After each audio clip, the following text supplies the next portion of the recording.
probably should. Here are 5 easy ways to cook eggs perfectly every time. You don't need much for these first 2 preparations. All you need is a good non-stick skillet that doesn't have any scratches on it, a rubber spatula, some salt and pepper, and a good amount of butter. You want to use a non-stick skillet. Eggs are notoriously sticky because of all the protein and a lot of other stuff in there. And you also want to make sure that you're not using any metal utensils on the pan itself. First up, scrambled eggs, one of my personal faves. Scrambled eggs, there's a lot of different ways to cook them. This is the way that we prefer at the Tasty Kitchen.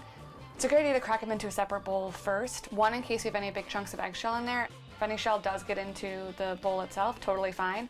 Take an eggshell that you just cracked and use that to go in and get the shell out. While it might seem easier to crack them into the pan and scramble them in there, it's not really a good even way to do it. You'll have some big chunks of egg white, some big chunks of egg yolk. Just trust me, it's an easy bowl to clean. Just throw them in a bowl first and scramble them in there.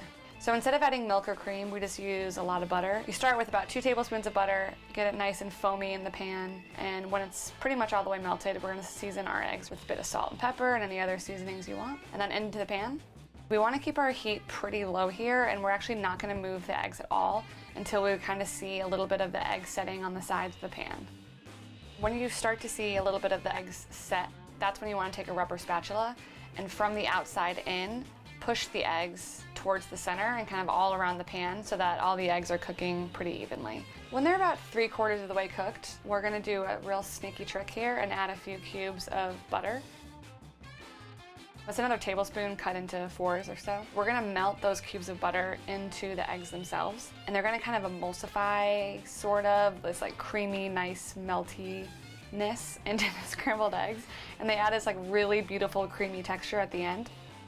So we recommend taking them off a little bit before you think. The residual heat within the eggs will continue to cook them until they're the perfect doneness. I mean, it definitely takes an art and takes a little bit of time to get the scrambled egg right, but there's just something so good about it. It just kind of like hits all those salty, creamy, fatty notes for me, and I just really, really love having scrambled eggs